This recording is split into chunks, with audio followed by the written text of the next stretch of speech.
And now with international investors really starting to decide that, hey, we not only want to quit putting money into the US, we want to start taking it out. If you got a really serious flash crash type of thing, I would actually see the government intervening and coming up with a way to buy stock. Cash levels at record lows. Is that a bullish signal for you? No. The age of American exceptionalism may be coming to an end. What does this mean for markets and investors? Will we see a flight of capital out of the US into other assets, and what assets could they be? We'll find out with our next guest, David Hay, founder of Haymaker Publications and former co-CIO of Evergreen Gavekal.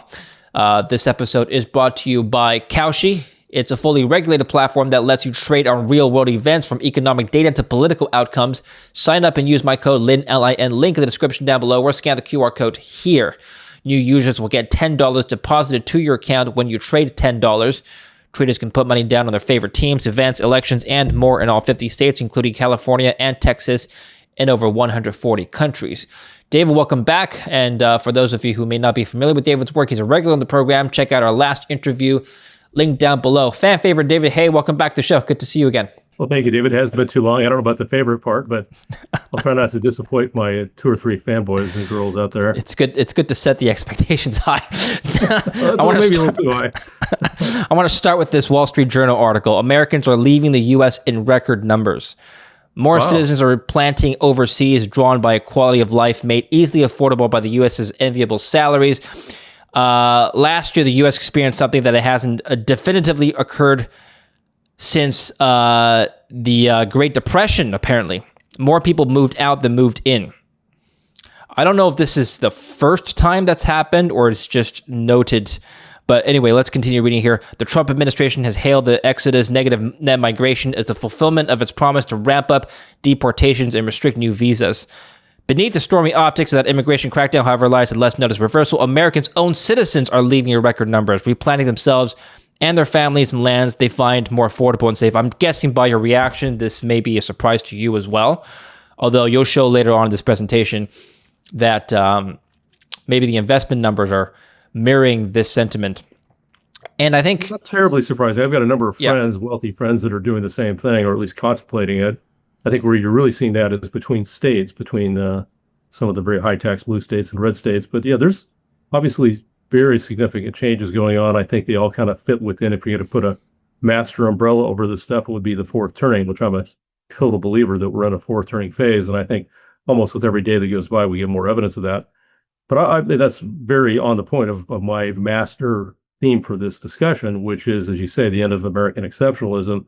I'm really referring to that in terms of the markets. I think you can argue more in terms of militarily, geopolitically. The U.S. still has an awful lot of very formidable assets, including the fleet over in the Mediterranean, the Gulf right now. But when it comes to the markets, which is really our main topic here, I think it's a story it's not likely to happen. It's happening. And we talked about that before we started recording, that this isn't an observation. It's not a prediction. It's an observation. And we have been, as we will see when we pop up these numbers on our newsletter, because we do give very specific investment advice, more specific now than when I was co-CIO at Evergreen. I was under compliance restrictions. So we have been on this theme very aggressively. In fact, when you and I were talking back in September, the other big thing I was hammering on were hard assets. I really felt that the hard asset trade, which was already well underway, was going to accelerate, that we were going to see particularly silver come on, we're going to see energy come on. And so I feel pretty good about those calls. But, that's verbal. But when you look at it in writing, which we'll do here momentarily, it kind of drives it home a little bit more impactfully. When you say American exceptionalism is leaving in the markets, what exactly does that mean? We talked about capital flows moving to markets outside the U.S. Are we talking about emerging markets starting to dominate? I read an article recently, by the way, just to piggyback off what you're saying, that this year to date, is the worst year for the U.S. stock markets versus global equities since 1995. Exactly. That's why I say it's not a prediction, it's an observation. But what's amazing, and I think it's not totally unusual given human nature, is that even though it's been happening in a big way, because the U.S. outperformance went on for so many years, there is just kind of this, I guess, recency bias on the part of particularly U.S. investors, but even overseas investors who are heavily overweight America. I mean, that's really a bizarre thing, is that people that are institutions that are based in Japan or Europe, not so much China, but Japan and Europe that are heavily overweight America. And that's unusual. You usually have a home country bias, right? So there's a change afoot, and I think this is a change that's going to run for many, many years. Now, there will be reversals, and we'll talk about that. There are a couple of magazine covers that we have in our slide deck that I'll show you that lead me to believe that there could be a change. And also, you look at the Japanese market, look at the Korean market, both of which we were major endorsers of when they were much cheaper. I mean, they're just going vertical. They look like meme stocks here last year or the year before, just straight up lines. Those worry me. It's kind of like what gold and silver looked like for a while earlier this year before they went through their nasty corrections. I think that's a pretty good corollary. I think you could see, I believe gold and silver are still in long-term uptrends, but it sure would have been nice to have taken some profits, which we did. We did advise methodical profit taking on those guys, on gold and silver and the miners. I see the numbers as reported by the media that, yes, U.S. equities, first of all, they haven't had a terrible year, most U.S. equities. If you look at the indices, the S&P is at all-time highs still, the NASDAQ is nearing all-time highs. President Trump just at his most recent State of the Union address made the point that American stock markets are still roaring, and he's right. But compared to the rest of the world, maybe it's lagging behind here to date. However, first of all, we're only 2 months in. That's one point. And the second point is I hear from the counter argument as well, which is that, okay, fine, maybe American growth isn't great now, or maybe things are looking frothy, but where else are you going to go? I mean, European growth overall is slower. China's risky. Eastern Europe's a mess. Canada has its problems. So it's like, okay, American exceptionalism is waning, but then what is exceptional when you look at it? Well, I think everybody has got problems. Every country has problems.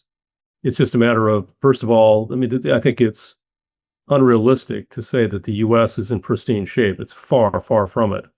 I think we're facing the most challenging macro setup that we've ever faced in this country, at least since perhaps 1930s.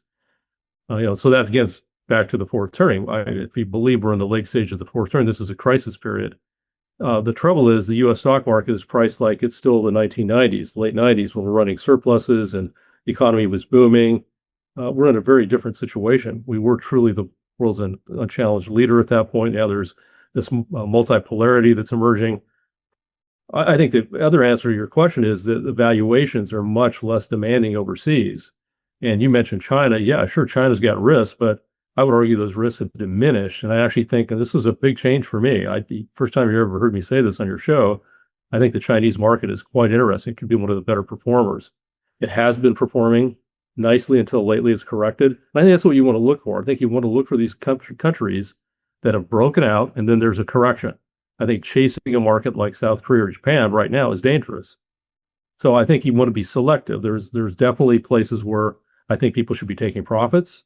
In fact, we've basically told our readers that look through your list of stocks you bought because of us, probably a good idea to take 20 to 30% off of most of them.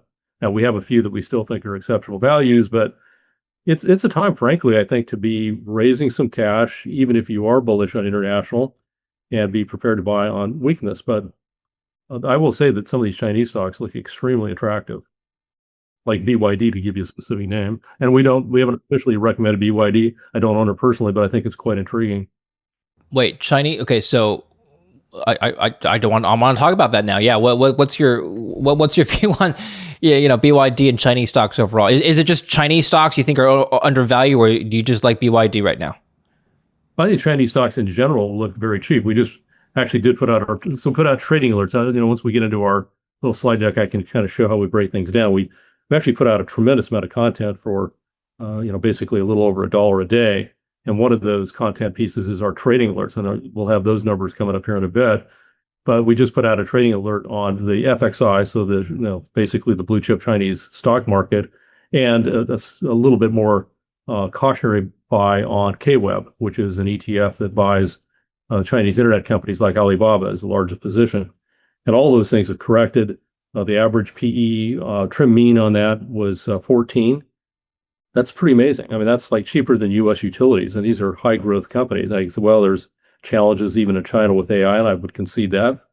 But that's a very undemanding valuation for the upside potential. Let's flip over to your slides now. You've got. I want to get to. Also, you're talking about Haymaker, so you've got a fantastic report to show us in regards to your returns.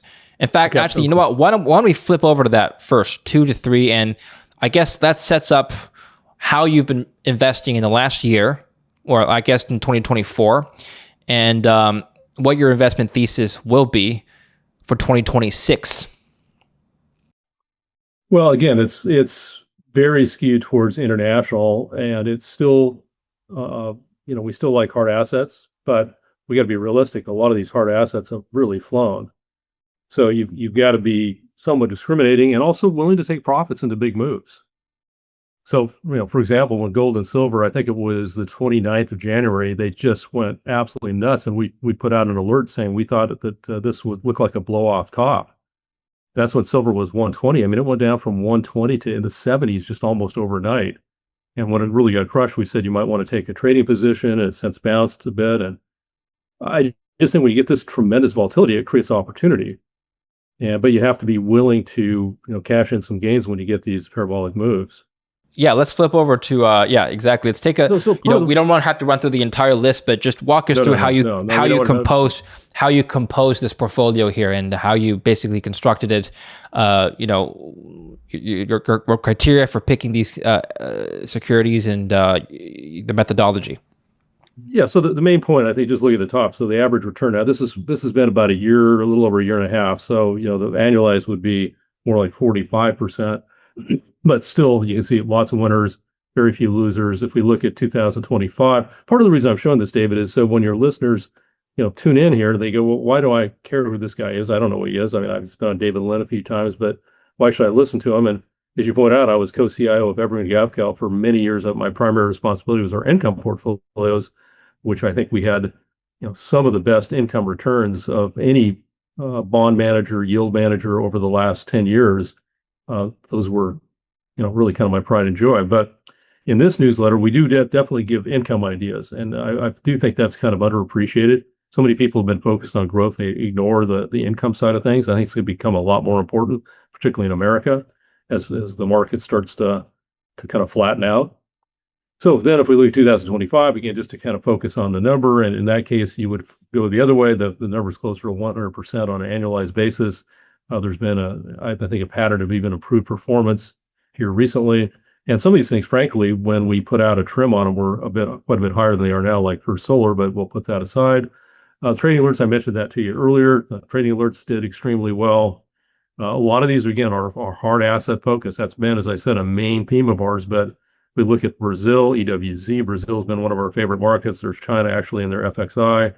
2025, up about 90%. Again, you would multiply that by about 1.7. So truly a huge return. And I know these aren't going to continue because we happen to pretty much nail that hard asset breakout. We even got some dogs in here that we picked it as a year-end tax loss strategy. Some worked, some didn't, but still pretty bodacious returns.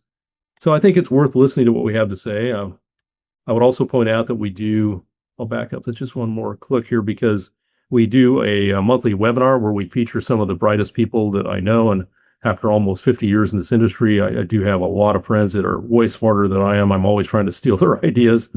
And so we share those brainiacs with our paying subscribers.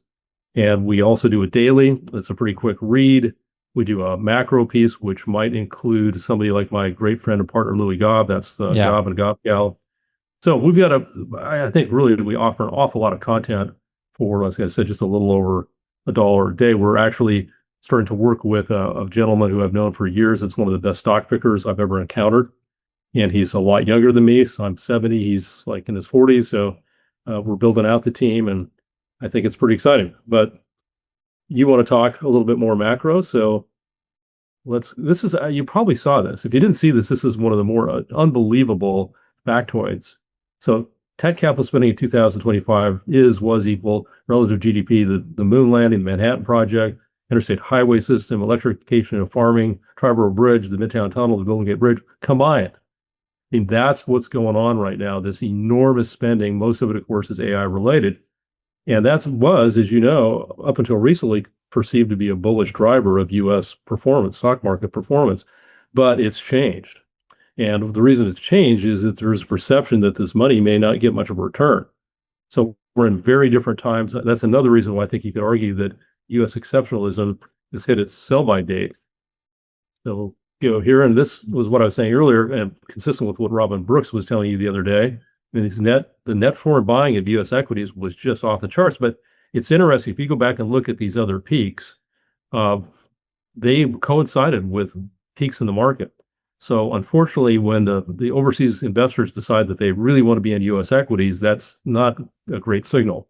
It's actually a contrary signal.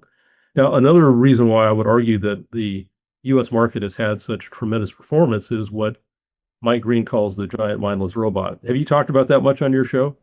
Not much. No.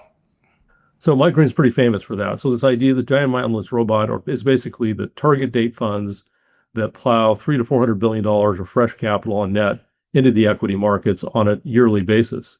And that almost all goes in index securities. And so the indexes just buy, the largest companies, and it just feeds on itself. And it has, maybe I think that's why, David, we've seen this unbelievably persistent bull market that's not like nothing I've ever seen in my 47-year career. It just doesn't go down. Or if it does, it just immediately snaps back. But that's because there's persistent inflows. But it's actually been two giant mindless robots because international investors have been doing the same thing. They've been plowing here, as we can just see. So you've had that, that double effect. Well, frankly, on the first one, with the jobs market really starting to flatten out as well, and maybe even contract, that implies that you're not going to get the same kind of inflows into those target date funds that we've had in the past. And now with international investors really starting to decide that, hey, we not only want to quit putting money into the U.S., we want to start taking it out. And actually, one thing my friend Louis Gave, because he travels all over the world, meets with some of the biggest institutional clients globally, and they're all telling him that, not all of them, but many of them are telling him that they're under pressure from their underlying clients. Like, why are you overweight the U.S., given its erratic policies and its terrible fiscal situation, and also what looks to be an exhaustion of the AI trend? Well, I'm going to just flip over to my screen for just 1 minute before we go back to yours, David. This is from Cowsheets, a prediction market. Will the IMF declare a global recession before 2027? Is this traders are placing a 17% chance? So most people on at least this particular market are pretty bullish on global growth. Where do you stand? And I suppose if there's a global recession, we have to pick the least worst jurisdiction to invest in. Yeah, I guess I'm kind of agnostic on that. I think that I doubt that we're going to have a global recession. I don't see a catalyst for that. I actually see an awful lot of fiscal stimulus coming from countries that used to be, relatively reserved in that regard, like Germany. But Japan, of course, Japan's run big fiscal deficits for decades, but now they're ramping up military spending. And I doubt there's going to be a global recession. I think a U.S. recession is a little bit more of a higher probability or possibility. But on the other hand, I do think the Trump administration is going to pull out all the stops to avoid any kind of downturn before the midterms. There's going to be a big tax refund hitting people's bank accounts soon, and he's going to try to get the tariff. I know the tariff thing is partially rescinded, but he's still going to try to push forward. I think there are things that he can do that, the Trump, the baby account, and I think he'll be quite creative in coming up with stimulus. One thing they could do, which is one of the reasons why gold is so strong, is this idea that they're going to mark up the gold reserves to market, because the U.S. Treasury still holds the gold at $40 an ounce, and it's over 5,000. So that could create $1 trillion plus windfall. And perhaps with part of that, they buy back bonds, and the other part of it, they send it to lower or moderate income to lower income U.S. citizens. So my basic point is, I think there's a lot of levers they can pull, and I think he's getting pretty desperate. So I think you're going to see some pretty dramatic announcements coming out that are pro-stimulus. I would downplay the global recession odds right now. Okay. U.S. recession then? What do you think? Well, the damn 6 months, I doubt it, the next 6 months. But if you had, I think what's a risk that is maybe underappreciated is if you really got a nasty equity decline. I think right now, it used to be in the old days that the economy pulled the stock market. Well, now I think the stock market pulls the economy. So if the stock market gets hit hard, that would be problematic. That could tip the U.S. into recession, because there's a lot of parts of the economy that don't look very good. And the jobs market is, case in point. And obviously the jobs market's quite critical. So yes, I think that's more of a risk, but I just don't think that's likely to happen in the next 6 months. If you got a really serious flash crash type of thing, I would actually see the government intervening and coming up with a way to buy stocks into any kind of market panic and really, do what they did basically with corporate bonds back in 2020 during the pandemic, when the Fed announced that they were going to buy corporate bond. They only bought like 18 billion. Just the announcement turned the market, both the bond and the stock market, on a dime, even though COVID got worse and worse. So I do think, and that I've said this many times to many people, and I was one of the very few to say I thought the Fed would buy corporate bonds in the next credit spread blowout, which turned out to be COVID. So I do think at some point the U.S. government's going to buy stocks, similar to what the Hong Kong Monetary Authority did in the late 1990s during the Asian crisis. That's an interesting chart we have up on the screen right now. It seems to be, I'm just going to pull up a chart of the DXY. It seems to be inversely proportional to the strength of the dollar, right? I mean, the net buying of foreign U.S. equities has skyrocketed in 2025, and the dollar's down about 12% in the first half of 2025. Does that seem odd to you? Well, yeah, I guess so. I would have thought that because they tend to be, chasing momentum, and it could be a lag effect because, as you know, the dollar was strong prior to last year. Okay. So maybe, they're just kind of reacting to what happened in the past. But certainly to that point, they're now looking at their returns and saying, they didn't get plus 18% on the S&P last year because of the dollar decline. They got, a single digit return, while their markets were generating 20 to 30% returns. So I think what you're starting to see on a lag basis is this recognition that the dollar is not as strong as it was, and that U.S. equities are not the place to be. I mean, let's face it, that the AI thing has been a huge driver of U.S. equity outperformance over the last 3 years, 2.5 years, and that looks to be, there's going to be some winners, but now we're finding out there's going to be a whole lot of losers. So that's a big change.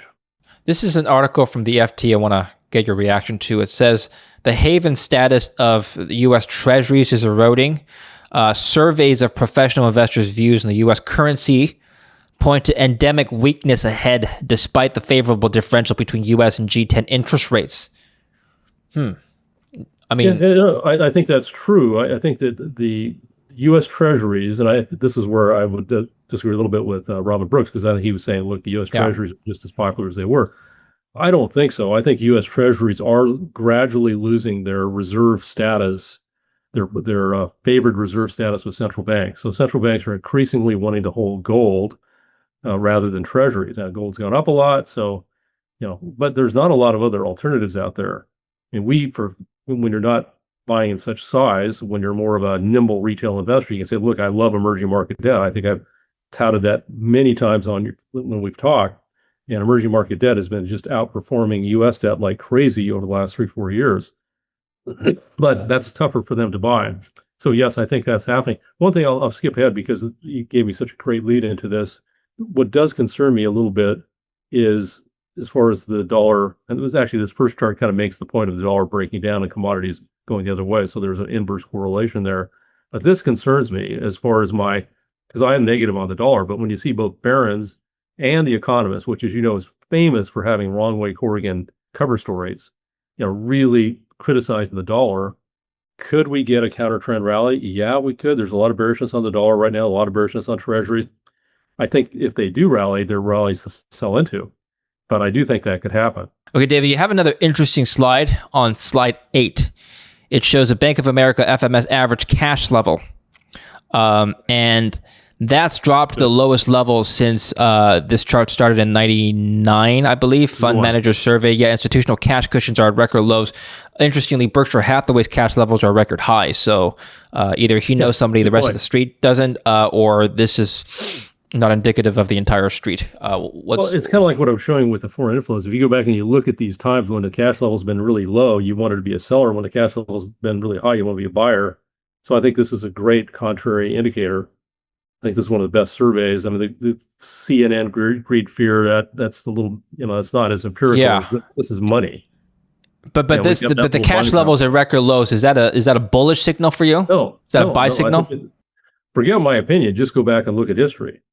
I mean, look at December of 2008, when everybody was in panic mode, cash levels were very high. Same thing, October 20. That's amazing. They were even more panicky in October 23, but those were all COVID. October 16th, they're all great buying points when cash is very high. They're great selling points when cash is very low. I see. So, It's, in our business, a lot of times you want to look at these things as contrary indicators. That's how I look Okay. at Jim Cramer.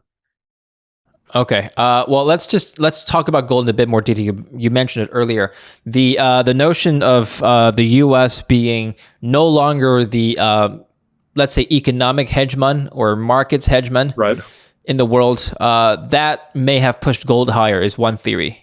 Some people reject that theory altogether, but I want to get your take. And it kind of makes sense to me if you think about where people should invest if treasuries are no longer considered a safe haven, if that is one's view, because where else is safer than the U.S.? Which other country do you trust more than the U.S. when it comes to a safe haven status? And if the answer is nothing, you're going to flock to gold. And I'll just get your reaction to that statement, whether or not you agree, and whether or not this sentiment will persist in the next couple of years. Well, when I wrote my book, Bubble 3.0 in early 2000, published in early 2022, I wrote it mostly in 2021. One of the big things was you want to have gold as your anchor, as your safe harbor versus U.S. Treasuries. Of course, Treasuries at that point were only yielding like 1.5% on the 10-year. We thought they were just total certificates of confiscation, which turned out to be true. But now treasuries have gone down in price, up in yield. Gold has exploded. I still think it's true. I just am not as enthused about gold as I was. I'm certainly not as enthused. I thought silver last year when it was breaking out above 30 was just a slam dunk. So some of these things, kind of these alternatives to treasuries aren't as attractive. Same thing with emerging market debt. It's had such great performance, as I said a bit ago, it's not as attractive as it was. I mean, I do think that if you're looking for truly a safe haven, there's nothing wrong with just, relatively short U.S. Treasuries that, pay you 3.5% or so. There's worse things you could do if you're looking for safety. Now, if you're looking for upside, I do think there's other places to be. We talked about the Chinese stocks. But I think that the problem, even though you can get these trading rallies like we're seeing right now with the long treasuries, there's so much coming down the pike in terms of new supply. And when treasuries really do well is typically in a recession, right? But the problem is in the next recession, the U.S. deficits are going to go so bonkers and they're going to have to issue so many bonds that it's going to put a lot of pressure on the Fed to be the buyer of maybe first resort of those treasuries. There's always already a lot of evidence we're in a fiscal dominance phase where the Fed is really having to finance more of the treasury's financing needs. And as you know, what's happening is they're, instead of issuing longer term bonds because there's so little demand for them, which should be telling, they're issuing massive amounts of short-term T-bills, even though Scott Bessent criticized Janet Yellen when she did that. So I just think there's an underlying fragility to the U.S. long-term treasury market. So again, for safety, I think you go short. I don't think the Fed's going to cut much. I think that's a bit of a contrary opinion right now. I think the view is they're going to continue to cut. I think we're in a little bit of a stagflation period that the Fed is starting to acknowledge. Can we talk about the mining industry for just a minute here? Slide 16 on your slide deck. Shares outstanding in the biggest gold miners ETF have plunged. And you're showing shares outstanding in the GDX. Yeah, so what does it show? Well, what it shows is investor disinterest in this group, which is remarkable given the GDX and GDXJ. So GDX is the senior gold miners, GDXJ, junior gold miners. They were both up over 100% last year. You would think that there'd be tremendous inflows. That's typically what retail investors do is they chase performance. It's not happening. And I think there's actually a bit of a disappointment on the part of investors that given the move in gold and silver, that the stocks haven't gone up more than they have. But they are playing catch up. And I think this is actually encouraging. So I think to the extent that you want to be bullish on gold, miners in particular, some of the miners, I think it's a place where you want to be kind of selective or maybe even highly selective. There are some of the mining stocks look very undervalued at this point. Others have had huge moves and look to be a little more fully valued, but I think there's still opportunities there. And I want to thank you because one of our big winners was a silver miner, which you had highlighted. You had this CEO on their First Majestic. Sure. Yeah. Last summer. And thanks to you, we put that on the buy list. I bought some personally. It's been a great. You've had a number of terrific stocks. I think Dolly Parton was another one you highlighted, and yeah. So kudos to you on that. But the GDX has gone up. So you look at stats like this, and then you pair that with the fact that the GDX has gone up something like 150% in the last year. Let me just pull up the exact number here. GDX and GDXJ, which is the juniors index. So yeah, since the beginning of 2025, the GDX has gone up 228%. So excuse me, I've been outdated. 228%. And then you look at this. shares outstanding dropping. And then, you have to make a decision. Let's say you're somebody who hasn't gotten into this sector. We're not trying to give a buy recommendation here, but we're just looking at two separate pairs of stats here. You got, on the one hand, something's already risen 228% in the last 12 months. And on the other hand, interest seems to still be low. How do you reconcile this, David? Well, you could say that perhaps the flows that are happening are not going into the miners, that the participation has been with, say, central banks like the bullion itself, that when gold goes up as much as it does, the miners have to go up, despite this reluctance on the part of retail investors to participate. Yeah. It is very odd. I will admit that. And to your other point, I think the way to play it when you've had these kinds of price explosions is be careful. But, earlier this year, when we went through that really painful shakeout, the kind of flash crash with the precious metals, these miners got hammered too. So you had a chance to go in there. We actually upped the recommendation on Wesdome, which is a gold miner that was trading at like 6 times earnings at that point. So that's one way to do it, is be careful when they've had the big rallies, buy into corrections. I think one of the best ways to make money is to buy into corrections and with something that's in a long-term uptrend. And clearly these guys are a long-term uptrend. We flagged the breakouts that happened, it was about a year ago when GDX and GDXJ broke out, because they had been doing nothing for years and years and years. So all that performance you're talking about happened almost overnight, and really just a matter of 6 or 8 months. It's really quite remarkable. I don't think I've ever seen anything like it. A little bit like that during COVID. There was a tremendous move by the GDX and GDXJ coming out of COVID, but it's a very rare occurrence. And I've never seen anything like this, where typically when you go back and you look at the times that gold and silver miners have been strong, there's been inflows, like back in 2016. This doesn't show 2011, 12, but I'm sure if it did, there would have been big inflows at that point. So again, this is highly unusual. Okay, so why don't we look at it as this? Maybe it's already run up a lot, but we're not looking at overbought indicators just yet. We're not seeing them. Is that a fair statement to make? Yeah, I think so, because their earnings are going to explode. There's no doubt earnings are going to be very, very strong. And so I was listening, I think it was Adrian Day, who's highly respected in this field. I don't know if he was on your show, but he's basically saying, look, these stocks are actually cheaper now on a PE basis than before they ran, because their earnings are going to go up so dramatically. Yeah. And I think there's truth to that. I think you just have to be careful that at some point you get really strong earnings and the stocks don't go up. And that's, kind of a warning sign that perhaps you're at the top of the cycle. And this is a very cyclical industry. But I think a reason to have exposure here is partially because of this, what I talked about earlier. Let's say they do revalue gold up to 10,000 per ounce. And when I say they, the Treasury, as a way to try to create artificial liquidity for the government, that would obviously, put these guys in the stratosphere. And there's a lot of really credible people that believe that's going to happen, like Luke Gromen. I don't know. I just think that that's one reason why you might want to have some decent exposure to this group.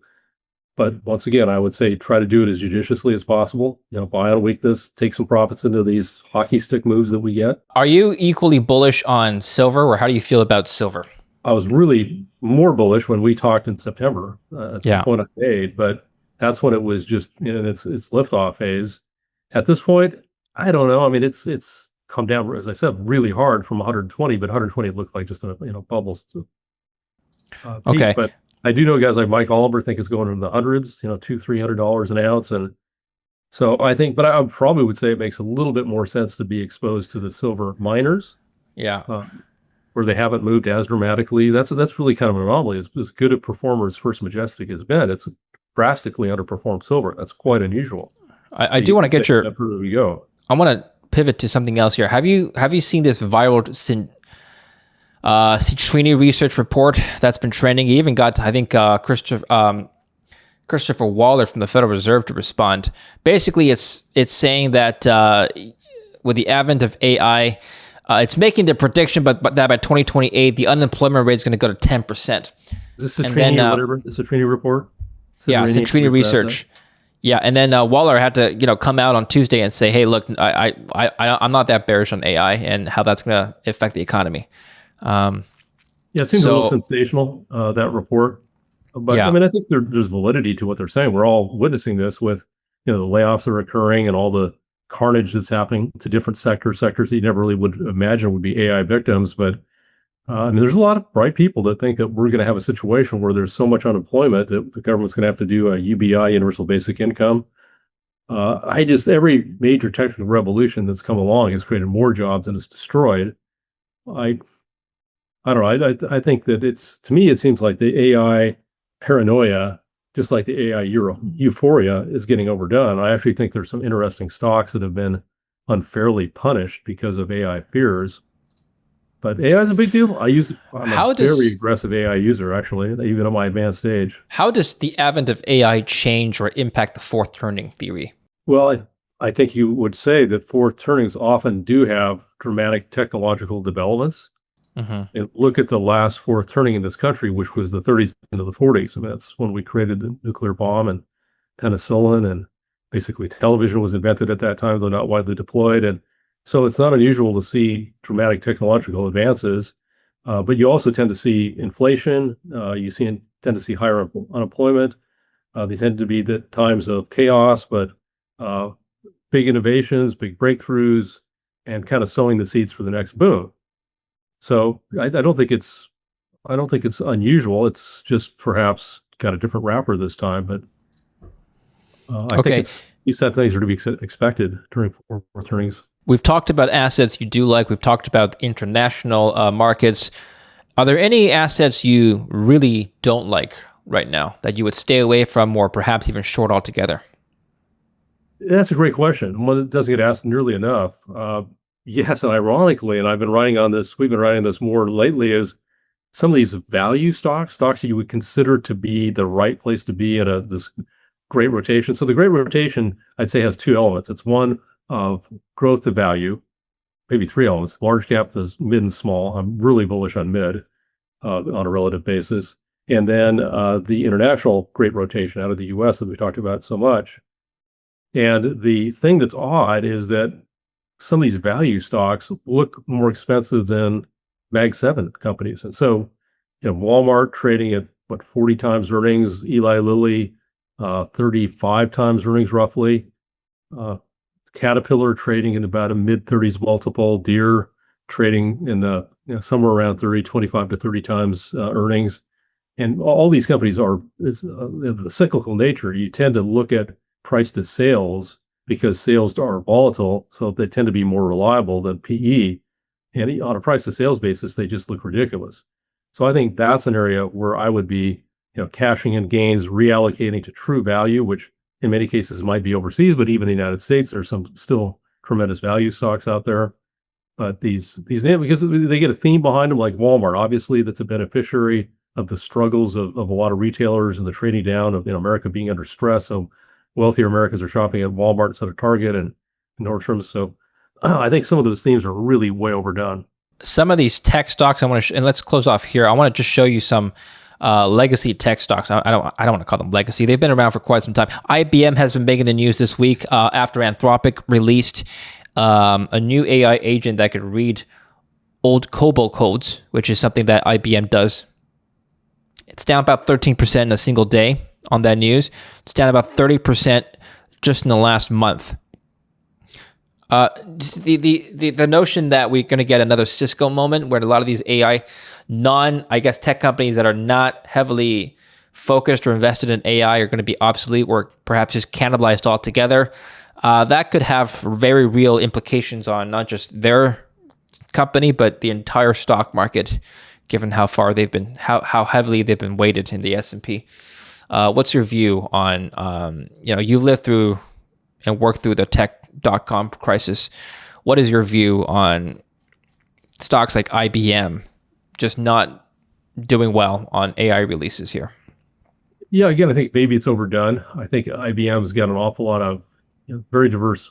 They're not exposed as much as maybe an information services company, pure information services company, and even some of those, I think that what's selling has got carried away. But uh, it had a great move. It actually was one of our breakout stocks. It broke out over multi-year support. That's a critical part of what we do is we look for multi-year breakouts. But it got extended, And when stocks are extended, they're vulnerable to any bad news, and that's what's happened. And I don't think it's a real big deal for IBM. I think it's, there's definitely some companies where you would say that AI could somewhat obsolete their business models. I don't, I'm not skilled enough technologically to be able to answer who is really at risk.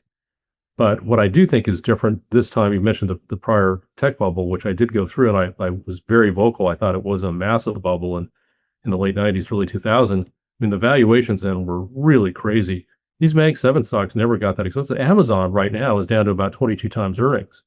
So you can buy Amazon, well below the PE of Lilly and Walmart and Caterpillar, which to me, that if I was going to do a long short, that would be a long Amazon and short those guys. So I think it's a very different situation. I think where the real overvaluation was, and a lot of it has been extinguished, is with some of these lesser known companies that were trading at 100, 200 times earnings, let's say a Palantir, or 50 times sales. And so I think that with the extreme overvaluation this time happened kind of a layer down below the really mega cap tech stocks. Mm-hmm. And that's helped the market. I mean, they've been struggling, but they haven't been getting crushed like some of these other names have been. Yeah. Okay. Fair enough. Thank you. Could I just show you? I just want to make sure that we look at this. Go ahead. Yeah.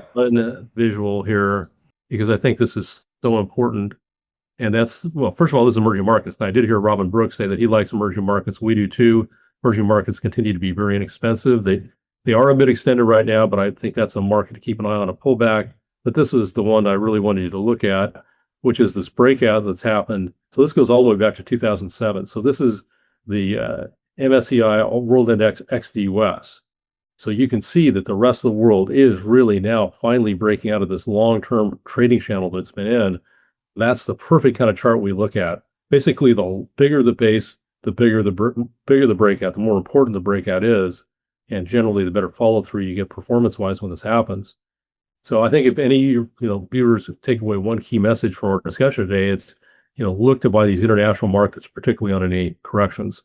I mean, most of my audience, perhaps US-based, practical ways for them to be exposed. You're looking at MSCI EM ETFs, or all world ex-US ETFs. It's difficult for people to sometimes be exposed directly to foreign equities without being able to participate in foreign exchanges. An easy way to do it, like that FXI that I showed earlier, or the K-Web, which is the Chinese internet company. There's an ETF out there for almost everything. So you can do it with ETFs. We like individual stocks, and for people that do subscribe to Haymaker, they'll get some very helpful individual names highlighted. Yeah. Okay. Perfect. All right. Thanks, David. Tell us, where we can learn more about you. Tell us about the Haymaker publication, and well, you've already talked about it, so just tell us where we can find it. Well, like almost everybody, we're on Substack, for better or for worse. So Haymaker_Substack, I guess, is we're easy to find on Substack, and give us a test drive. Okay. Excellent. Thanks very much, David. We'll put the links down below to follow. Yeah, we'll put the links down below to follow David at Haymaker. So appreciate your time, and we'll talk soon. Take care for now. All right. Bye-bye. Thanks for watching. Don't forget to like and subscribe, and don't forget to use my code LIN, L-I-N, when you sign up to Kalshi, link down below, or sign up using the QR code here. New users will get $10 deposited to your account when you trade $10 using my promo code.